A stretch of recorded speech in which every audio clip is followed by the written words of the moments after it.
Človeštvo obstaja že 200 tisoč let. Z razvojem razuma je človek vse začel dojemati popolnoma drugače, tudi samega sebe. Vsa ta občutanja je usmerjala narava, katere del je tudi on sam. Evolucija je nevidna sila, ki človeka vodi popolnoma neopazno, zato želi biti voden strani bolj oprijemljive sile. Ta sila pa je on sam, vodja. V slovarju najdemo besedo voditelj razloženo z naslednjo definicijo. Nekateri posamezniki se te vloge zavedajo na popolnoma drugi ravni in so to poslanstvo sposobni izkriviti, najbolj v kriznih časih. Tako ljudje iz obupa in v želji po hitri rešitvi izberejo vodjo, ki bo vodil iz bede. Ta vodja pa je sposoben privesti ljudstvo do ureditve skrajnih idej in ga miselno ne sposobiti. Mu oprati možgane, obrniti svet na glavo, ne da bi kdo to opazil in si ga podjarmiti.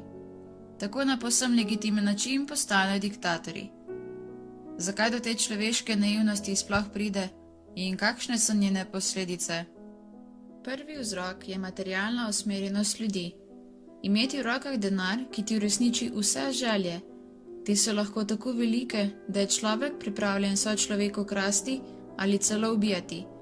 Primer, ko je stanje šlo čez mejo, je bila gospodarska kriza v Nemčiji v 30 letih prejšnjega stoletja, ki je privedla do druge svetovne vojne. Takratni diktator Hitler je za vzrok te krize površno predpostavil Jude, zato je med vojno prišlo do genocida.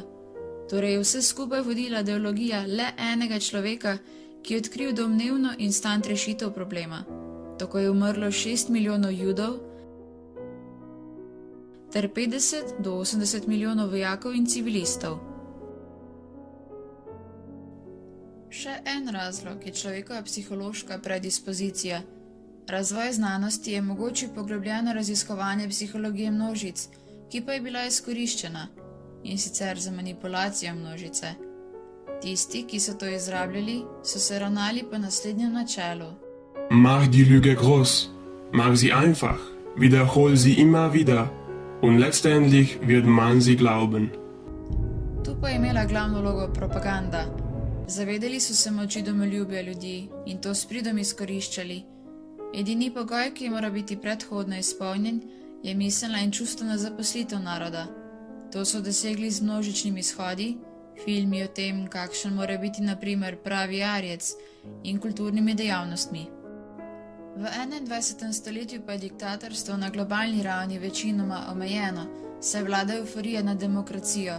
Pa vendar so nekatere demokracije bolj demokratične kot druge, zgodovina pa se ponavlja, saj človek ostaja enak. Še vedno želi biti najboljši in na vrhu družbene lestvice. Simbol tega je danes osebna last visoke tehnologije, ker je postala del vsakdana, nas podzavestno usmerja in vpliva na naše odločitve. S tem ima tehnologija podobno oblast nad nami, kot so imeli diktatorji. Na prvi pogled nedolžno in koristno, a na koncu pogubno. S tem pravzaprav človek deluje sam proti sebi, saj se zanaša na nenaravno. We must save you from yourselves. Don't you understand? Skrb vzbujajoča je stopnja razvoja, ki jo dosega umetna inteligenca v obliki robotov in socialnih omrežij. Kam nas svojo dostopnost in očarljivosti odnašajo roboti, na las podobni ljudem? Kot vedno ima na to vprašanje odgovor le čas, vendar pa nas lahko na pravi poti ohranjajo izobrazba, kritičen pogled na svet in briga za sočloveka.